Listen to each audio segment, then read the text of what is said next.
That's right. It's the 8:05 post show at the Haleiwa Challenger at home in the Hawaiian Islands.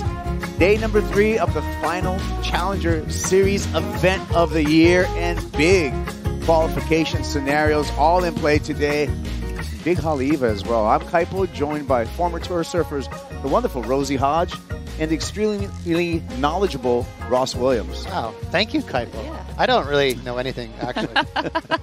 Well, Rosy, I mean, hey, look You at must know something. You've been very successful.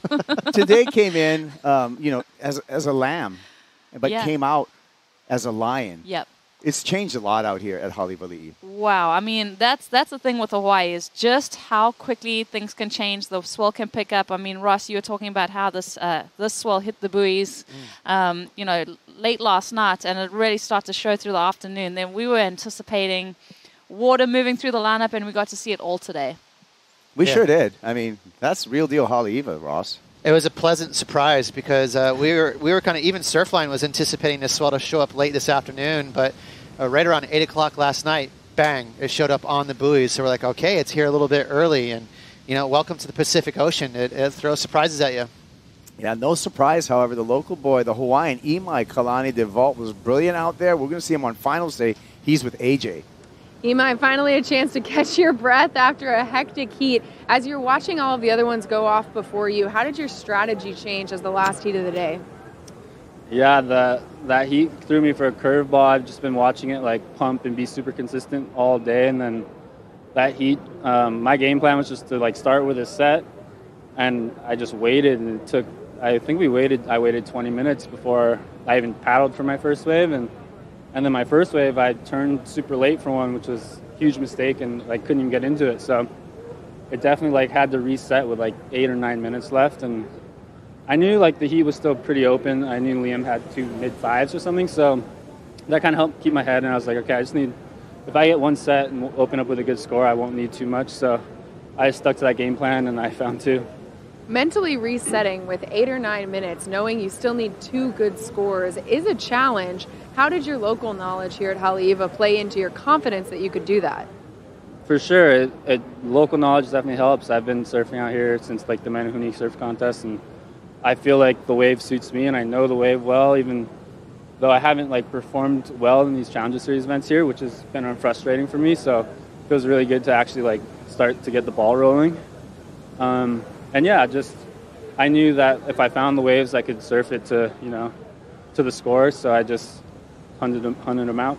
How much confidence does that give you going into tomorrow that you had a heat like this under your belt? Oh yeah, I'm so excited. I'm just so excited to surf more heats out here because it's so fun. And I think tomorrow should be this size or maybe even bigger. So big day ahead. Congratulations. We'll see you then. Thank you. Thank you guys.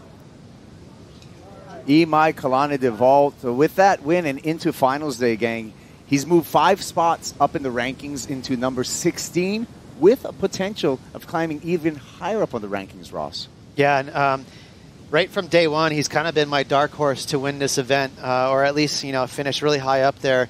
He has to go pretty big to qualify, but Imai, he's such a stylish surfer. He's powerful. He's a pretty calm cat, too. He doesn't seem to get too excited, does he, Rosie? No, I mean, even after that last heat, he really did surf a 10-minute heat. He got sucked over the falls paddling for a wave, lost his priority, and came back in a big way. That's crazy. Yeah. Well, today we started with the women's round 32.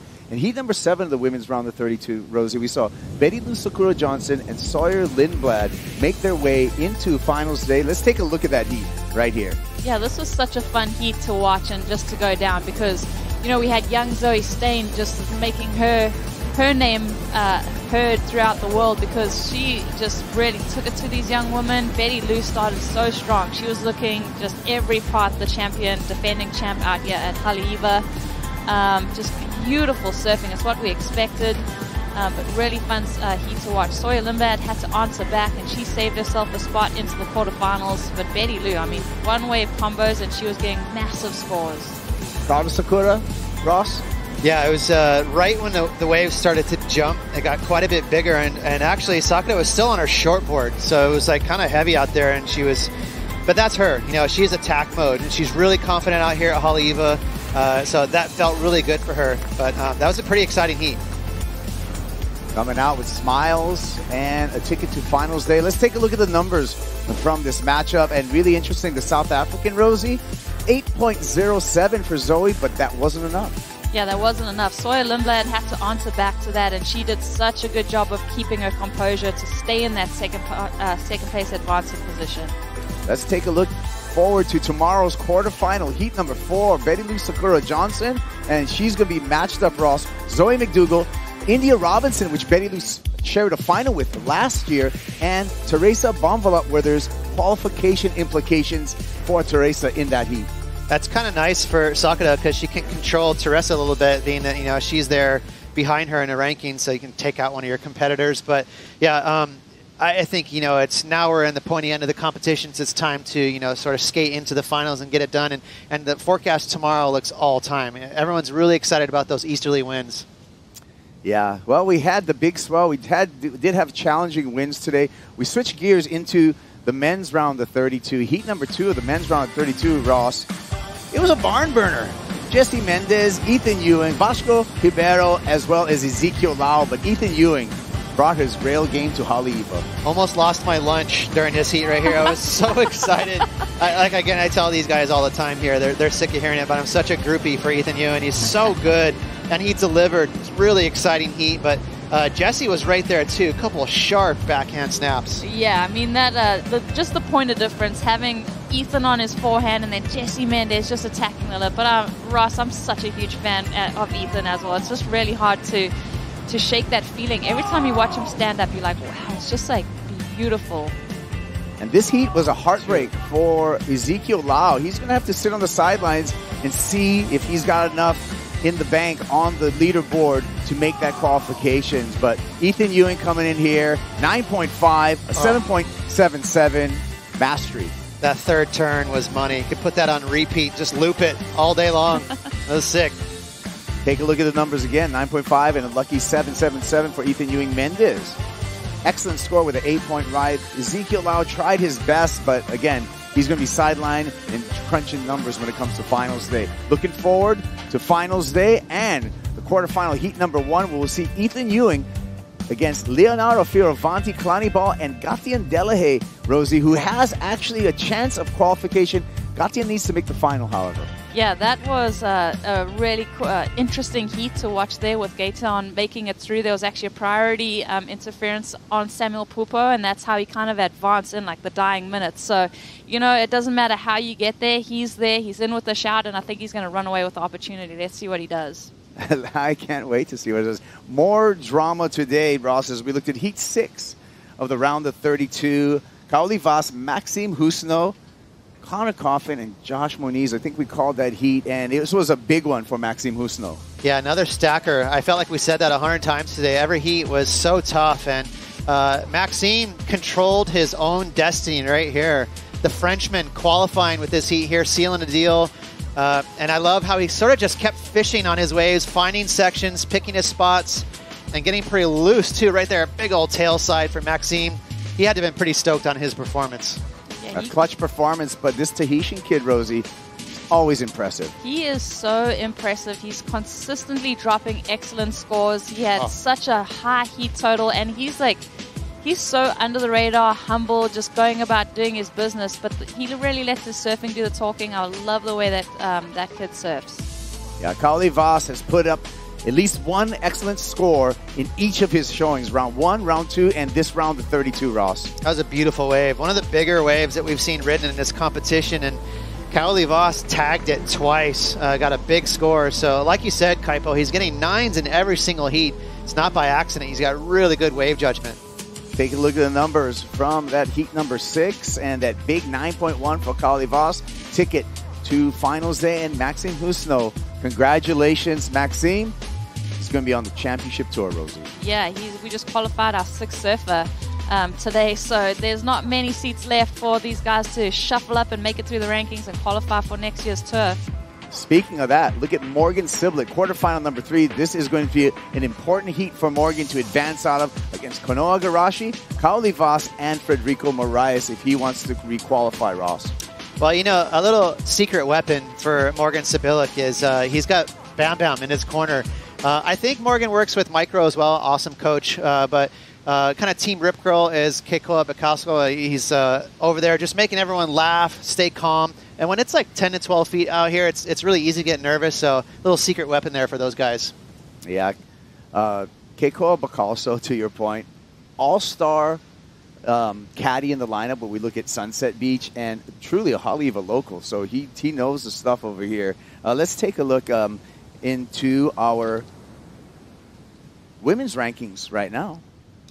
Rosy, when we talk about the women's qualification, we only really have 2 spots left. And I'm going to say, actually call it 1.5 spots, because Bettylou Sakura Johnson is looking pretty good right now. But, you know, we have to pay attention to all the mathematic possibilities. But let's take a look at the rankings, and you can tell me what you think.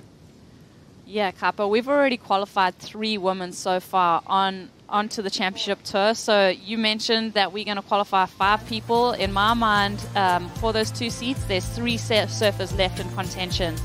We look at Bettylou. I mean, she doesn't have to do much, and she will actually meet up with Teresa Bonvalot in her next heat in the quarterfinals. Teresa and Alyssa, they kind of have to make the final if they want to overtake Bettylou. But right now, I think that one hot seat that Teresa's occupying right now, Alyssa Spencer is right there with her. They both have made it through into the quarterfinals, as well as Sophie McCulloch. But yeah, Sophie's got to do something exceptional and hope that both Teresa and Alyssa lose out in the quarterfinals. Yeah, and that's all going to happen on finals day, likely tomorrow. We're going to visit those possibilities a little bit later. But Ross, let's take a look at the men's rankings, because we already have 6 of the 10 spots filled for the men. Yeah, it's getting low tide for the qualification. These spots are getting filled up pretty quick there. And that was an exciting day with Maxime and Ian locking up that 5th and 6th spot right there. But this is getting really exciting. Michael Rodriguez and Morgan Sibilic obviously still advancing, along with Gatien Delahaye. So, man, and Imai too. There's the dark horse right there. They have to go really deep, maybe even win the event to get into that top 10. Poor Dylan Moffitt. Yeah. I mean, what's the kid doing right now? He's just at home pretending he's not looking at the rankings, but he is. He's watching this event. Yeah, and that's, I mean, every year this scenario, you know, happens. Used to happen at Sunset, now it happens here at Haleiwa, where, you know, there's celebration in the parking lot and there's tears all on the same day, because, you know, you work all year for this. Well, as we look into finals day, Ross, you've been talking about it today. Things are looking good. Our friends at Surfline will give us some of their thoughts and perspective on the Surfline forecast. Yeah, we're at the home stretch. So this is that wonderful swell that we've been soaking up all day. And you can see it slam right into the North Shore. It's that dark red, then it turns orange, then yellow. That's the size coming down a little bit, which it will tomorrow afternoon, but not a whole lot. You can see right there, we got pretty solid surf throughout the whole day. But the key element is the wind. You know, today it was a little bit stormy. Tomorrow's going to be offshore. We might see some huge barrels with this wind change.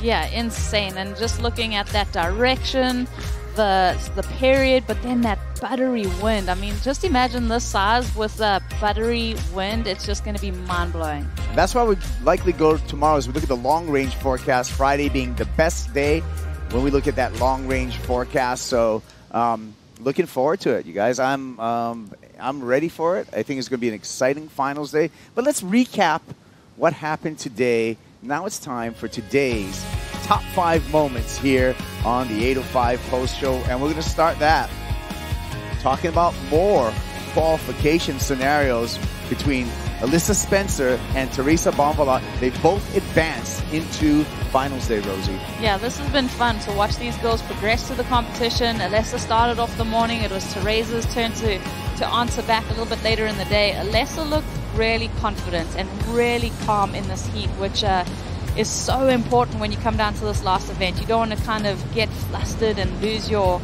bearings. Yeah, and for Teresa, she had to match this after watching Alyssa come out of her heat, Ross. Yeah, it's kind of funny because they're just sort of staring at each other like who's going to stumble first. And credit to both of them, they did not. They advanced through. I give them a lot of credit.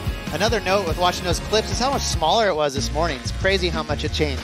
You love this. Number 4, a 9.5, Ross, for Ethan Ewing. He's putting on a clinic. He doesn't need to be here. He's not worried about points. You know, this is a Dragon Slayer right here, and that was insane. For me, the turn of the event, that third turn, you talk about flow. This guy's just crazy. It looks like he's getting towed along by a jet ski. But here's the turn, Rosie. Watch this thing. Back foot, hammer. That's crazy. That poor wave. Just precise rail work by Ethan Ewing. Number 3, Amuro Suzuki is made her way to finals day, Rosie. Oh, Amuro was so fun to watch. I mean, that low center of gravity definitely came in handy as she was just picking through these sections, Ross. She just had no lump or bump in her rail line. Even though there was a bit of chatter up the face of the waves, Amuro just kind of just set that line, held that rail, and it was really cool to see the way that she progressed through this heat. Yeah, very smart, well put together heat.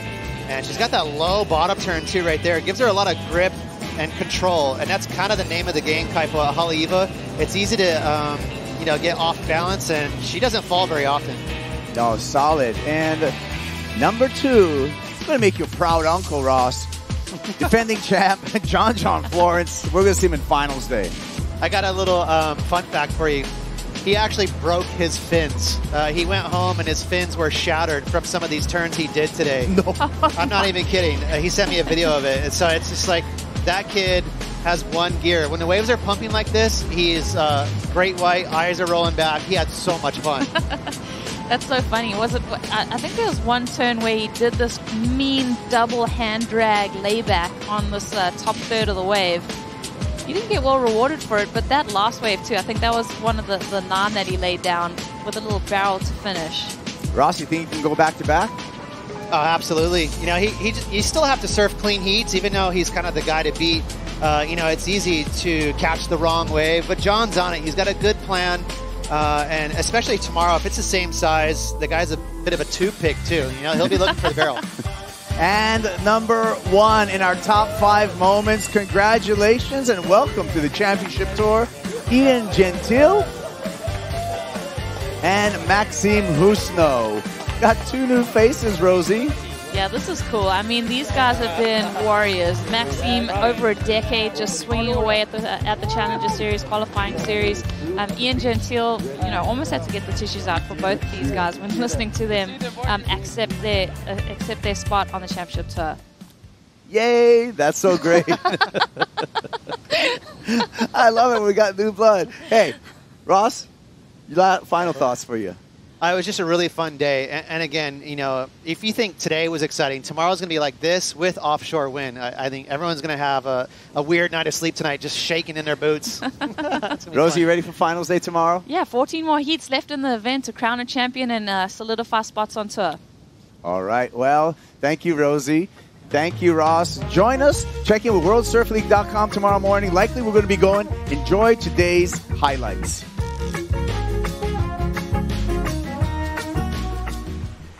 Aloha kakahiaka kako. Good morning, everyone. The Haleiwa Challenger at home in the Hawaiian Islands. What a day.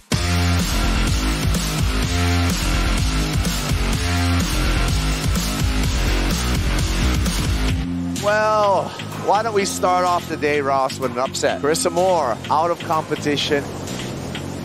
The thing I like the most about this wave, she timed it perfectly and just was like, what's up? You know what I mean?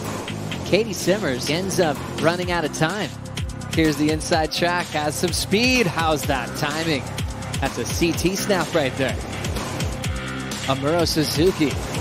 Impressive bottom turn, and what a connection. That was so low. I want to do something fun. I want to break everything. I want to do something fun.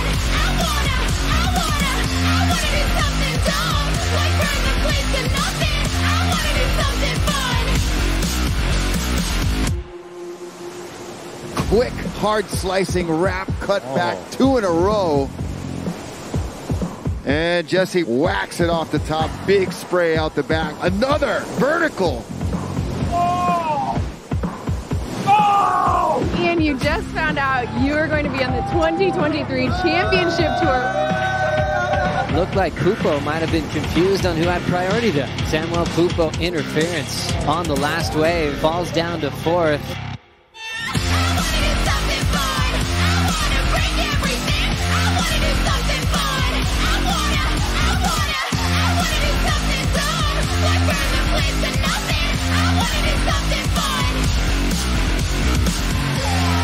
Maxime Huscenot is on the championship tour.